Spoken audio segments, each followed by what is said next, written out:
సీతక్క గారిని మొన్న నేను అంగన్వాడీ మొబైల్ ఫోన్ల కాంట్రాక్ట్లో సిబిఐ విచారణ చేయండి అని అడిగిన. నేను వారం రోజులు అది అడిగేసరికి కథం, నువ్వు వారం రోజులు నన్ను ఇదే అడుగుతావా అని 16 రోజులు జైల్లో పెట్టిన పరిస్థితి. అందులో కంప్లైంట్ కాంగ్రెస్ ప్రభుత్వమే. ఇలా నేను చేసిన పాపం ఏంటిది? ఆర్ఎస్ ప్రవీణ్ కుమార్ గారితో, శ్రవణ్ దాసోజు గారితో, కార్తిక్ రెడ్డి గారితో ఆ రాఘవ కన్స్ట్రక్షన్స్ కోత్వాల్ కూడా దగ్గరికి పోయి ఆ పెయింట్ని తుడిస్తే రాఘవ కన్స్ట్రక్షన్స్ బయటపడ్డది. అది నేను చేసిన నేరమా? నేను హ్యాబిచువల్ అఫెండర్నా? దాన్ని క్వశ్చన్ చేసినందుకు ఇవాళ అందుకే కదా మీ ప్రభుత్వం కూల్చేసిన పరిస్థితి.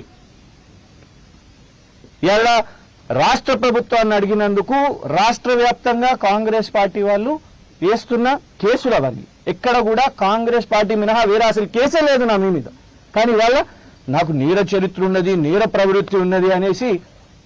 ఇంకా దారుణం ఏంటంటే నేను నిజంగా కూడా జడ్జి గారిని, కుక్కట్పల్లి జడ్జి గారిని కూడా నేను కృతజ్ఞతలు చెప్తున్నా.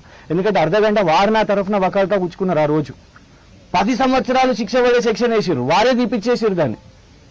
10 సంవత్సరాల శిక్ష.